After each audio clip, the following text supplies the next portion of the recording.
എല്ലാവർക്കും നല്ല നമസ്കാരം. പുതിയൊരു എപ്പിസോഡിലേക്ക് നിങ്ങളെ ഹാർദവമായി സ്വാഗതം ചെയ്യുന്നു. വലിയൊരു മഹാപ്രളയം, ഒരു കുടുംബം അതിൽ നിന്ന് രക്ഷപ്പെടുകയാണ്. ദൈവം പറഞ്ഞതുപോലെ ജലപ്രളയത്തിൻ്റെ ആധിക്യം കുറഞ്ഞതിന് ശേഷം അവർ ഭൂമിയിൽ അവശേഷിക്കുകയും സാധാരണഗതിയിൽ ജീവിതം തുടരുകയും ചെയ്യുന്നു. അതിൽ നിന്ന് രക്ഷപ്പെട്ടവർ ഭൂമിയിൽ മുന്തിരിത്തോട്ടം നട്ടുണ്ടാക്കി അതിൽ നിന്ന് ലഭിച്ച ഫലം അതിൻ്റെ ഉടമസ്ഥനായ നോഹ, അവൻ്റെ മക്കൾ അതെല്ലാം കൂടി വീഞ്ഞുണ്ടാക്കി. ആ ലഭിച്ച വീഞ്ഞ് നോഹ അമിതമായി കുടിച്ച് മത്തനാവുകയും അതിൽ ബോധം നഷ്ടപ്പെടുകയും ചെയ്യുന്നു. ബോധം നഷ്ടപ്പെട്ട നോഹ തൻ്റെ വസ്ത്രം മാറിപ്പോയത് അറിയുന്നില്ല.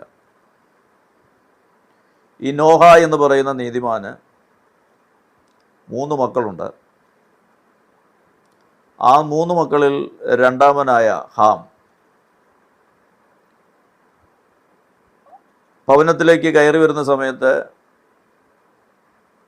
തൻ്റെ പിതാവ് നഗ്നനായി വസ്ത്രം മാറി കിടക്കുന്നത് കാണുകയാണ്.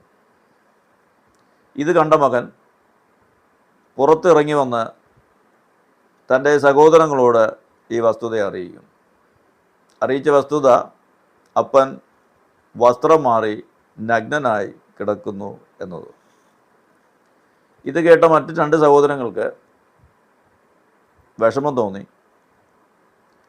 അവർ അപ്പൻ്റെ നഗ്നതയെ കാണാതെ വണ്ണം മുഖം തിരിച്ചുകൊണ്ട് അപ്പൻ കിടക്കുന്ന ഇടത്ത് വന്ന് ഒരു വസ്ത്രം കൊണ്ട് അദ്ദേഹത്തിൻ്റെ നഗ്നത മറയ്ക്കുന്നു.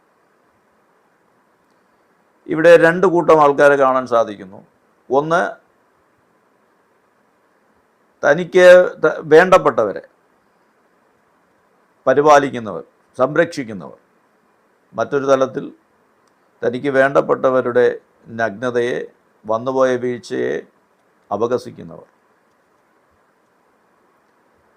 മത്തനായി കിടന്ന നോഹ ബോധം തെളിഞ്ഞ് എഴുന്നേൽക്കുന്നു. ഹാം ചെയ്ത പ്രവൃത്തിയെക്കുറിച്ച് അദ്ദേഹം അറിയുന്നു.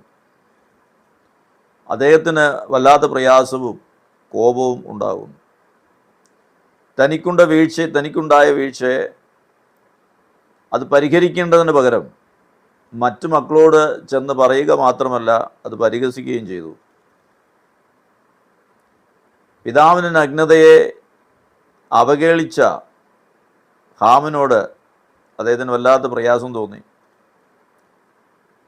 അദ്ദേഹം ഹാമിനെ ശപിക്കേണ്ടതിന് പകരം, ഹാമിനൊരു മകനുണ്ടായിരുന്നു, മകൻ്റെ പേര് കനാൻ എന്നാണ്. കനാന് ശപിക്കുന്നതായിട്ട് നമുക്ക് കാണാൻ കഴിയും. ഇത് രേഖപ്പെടുത്തിയിരിക്കുന്നത് ഉൽപ്പത്തി പുസ്തകം 9-ാമത്തെ അധ്യായത്തിൽ 20 മുതൽ 27 വരെയുള്ള തിരുവചനങ്ങളാണ്. ഇതുപോലെ സംഭവങ്ങൾ നമ്മുടെ ആത്മീയ ഗോളത്തിലും ഉണ്ട് എന്നുള്ളതാണ് വസ്തുത. ലോകത്ത് പൊതുവെ അതുണ്ട് എങ്കിൽ തന്നെയും അതിനേക്കാൾ അധികം നമുക്ക് കാണാൻ കഴിയുന്നത് ആത്മീയ ലോകത്ത് തന്നെയാണ്. കൂട്ടത്തിലുള്ളവരുടെ ഒരു വീഴ്ച, കൂട്ടത്തിലുള്ളവരുടെ ഒരു പരാജയം, അതിനെ ഏത് വിധേനയും കുറ്റപ്പെടുത്തി അതിനെ വലുതാക്കി അവരെ ഇല്ലായ്മ ചെയ്യുക എന്നുള്ളതാണ് ഈ കൂട്ടരുടെ പ്രത്യേക അജണ്ട എന്ന് പറയാം. തത്വത്തിൽ ദൈവമക്കളെന്ന് പറഞ്ഞാൽ തന്നെയും ദൈവത്തിൻ്റെതായ യാതൊരു സ്വഭാവവും ഉള്ളവരല്ല എന്നുള്ളതാണ്. ഇവർ മാക്സിമം ആ തെറ്റ് ചെയ്തവരെ എത്രത്തോളം അധംപതിപ്പിക്കാമോ, എത്രത്തോളം നാശത്തിലേക്ക് തള്ളിവിടാമോ അത്തരത്തിൽ പ്രവർത്തിക്കുന്നവരാണ് ഈ ആത്മീയഗോളത്തിൽ ഉള്ളവർ എന്ന് പറയുന്നതിൽ എനിക്ക് യാതൊരുവിധ ലജ്ജയുമില്ല എന്നുള്ളതാണ്. എന്നാൽ ദൈവീകമായ അഭിഷേകം പ്രാപിച്ചവർ ഇങ്ങനെയുള്ള സ്വഭാവത്തിൻ്റെ ഉടമകളാകില്ല. തെറ്റ് ചെയ്തവരെ, അവരുടെ തെറ്റുകളെ ദൈവം ക്ഷമിക്കുന്നത് പോലെ പരസ്പരം ക്ഷമിക്കാൻ പഠിപ്പിച്ച യേശുവിൻ്റെ വാക്കുകളെ ഓർത്തുകൊണ്ട് തെറ്റുകൾ സംഭവിക്കാത്ത മനുഷ്യരില്ല എന്ന് മനസ്സിലാക്കി അവരെ ചേർത്ത് പിടിക്കുന്നതാണ് തിരുവചനം നമ്മളെ പഠിപ്പിക്കുന്നത്. യേശുവിൻ്റെ ശുശ്രൂഷാ സമയത്ത് ഒരു പാപിനിയായ സ്ത്രീയെ കല്ലെറിയാൻ വേണ്ടി പരീശന്മാരെല്ലാം കൂടി യേശുവിൻ്റെ അടുക്കൽ കൊണ്ടുവന്നു.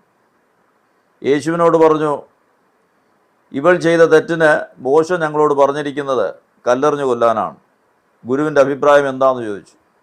യേശു ഒരൊറ്റ വാക്കിൽ ഒരൊറ്റ ചോദ്യം ചോദിച്ചു, നിങ്ങളിൽ പാപമില്ലാത്തവൻ ഇവരെ കല്ലെറിയട്ടെ. പാപമില്ലാത്ത മനുഷ്യരില്ല. ആത്മീയഗോളത്തിൽ ഒരുവൻ്റെ വീഴ്ചയെ കൊട്ടിഘോഷിക്കുന്നത് കാണുമ്പോൾ ഇവരൊക്കെ ദൈവങ്ങളാണ് എന്ന് തോന്നിപ്പോകും. അവർ പോലും അറിയുന്നില്ല ഈ ചെയ്തു കൂട്ടുന്ന കാര്യങ്ങൾക്ക് അതിൻ്റെ തിക്താനുഭവം അനുഭവിക്കേണ്ടത് വരും തലമുറകളാണ് എന്നുള്ളത് അവർ നിർഭാഗ്യവശാൽ മറന്നുപോകുന്നു. ദൈവത്തിനൊരു കാര്യത്തെ ക്ഷമിക്കാൻ കഴിയുമെങ്കിൽ പിന്നെ ഈ ഭക്തർ എന്ന് പറയുന്നവർക്ക് എന്തുകൊണ്ട് അത് അഡ്ജസ്റ്റ് ചെയ്യാൻ കഴിയുന്നില്ല? അതിനർത്ഥം മാനസാന്തരം എന്നുള്ള ആ ഒരു യാഥാർത്ഥ്യത്തിലേക്ക് കടന്നു വന്നിട്ടില്ല എന്നുള്ളത് തന്നെയാണ്. ദൈവത്തിൻ്റെ ആത്മാവിൽ ജീവിക്കുന്നവൻ അവൻ ദൈവത്തിൻ്റെ സ്നേഹം കൊണ്ട് നിറഞ്ഞവനായിരിക്കും, മറ്റുള്ളവരെ ഉൾക്കൊള്ളുന്നവനായിരിക്കും, മറ്റുള്ളവരെ ചേർത്ത് പിടിക്കുന്നവനായിരിക്കും. മറിച്ച് മറ്റുള്ളവരുടെ അധംപതനത്തിന് വേണ്ടി പ്രവർത്തിക്കുന്നത് പിശാചാണ് മറ്റുള്ളവരുടെ നാശത്തിന് വേണ്ടി ആഗ്രഹിക്കുന്നവനും. അത് നമ്മൾ തിരിച്ചറിഞ്ഞാൽ നന്നായിരുന്നു. യേശു പറഞ്ഞ ഒരു വാക്യം കൂടെ പറഞ്ഞ് ഞാൻ നിർത്തും. മർക്കോസിൻ്റെ സുവിശേഷം 9-ാമത്തെ അധ്യായം 42-ാമത്തെ വാക്യം, എന്നിൽ വിശ്വസിക്കുന്ന ഈ ചെറിയവരിൽ ഒരുത്തന് ആരെങ്കിലും ഇടർച്ച വരുത്തിയാലോ വലിയൊരു തിരികല്ല് കെട്ടി അവനെ കടലിൽ ഇട്ട് കളയുന്നത് അവന് ഏറെ നല്ലത്. ഇതേ വാക്യം തന്നെ മത്തായി വളരെ വ്യക്തമായി അതിൻ്റെ അകത്ത് എഴുതിയിരിക്കുന്നു. മത്തായിയുടെ സുവിശേഷത്തിൽ വളരെ ഭംഗിയായി അദ്ദേഹം രേഖപ്പെടുത്തിയിരിക്കുന്നു. മത്തായി 18:6 പറയുന്നു, എന്നിൽ വിശ്വസിക്കുന്ന ഈ ചെറിയവരിൽ ഒരുത്തൻ ആരെങ്കിലും ഇടർച്ച വരുത്തിയാലോ അവൻ്റെ കഴുത്തിൽ വലിയൊരു തിരികല്ല് കെട്ടി അവനെ സമുദ്രത്തിൻ്റെ ആഴത്തിൽ താഴ്ത്തിക്കളയുന്ന അവന് നന്മ.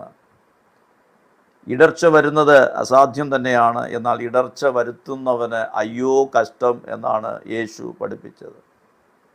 അപ്പം ആത്മീയ ലോകത്തിൽ ആത്മീയർ എന്നവകാശപ്പെടുന്ന നമ്മളിൽ ഈ തരത്തിലുള്ള യേശു പറഞ്ഞ ഉപദേശത്തിൻ്റെ കീഴിൽ നമ്മൾ വരാത്തിടത്തോളം കാലം നാം സഞ്ചരിക്കുന്നത് ദുരാത്മാവിലാണ് എന്നുള്ള വസ്തുത തിരിച്ചറിയുവാൻ ഈ ചിന്ത നിങ്ങൾക്ക് ഉപകരിക്കട്ടെ എന്നുള്ള പ്രാർത്ഥനയോടെ നിർത്തുന്നു.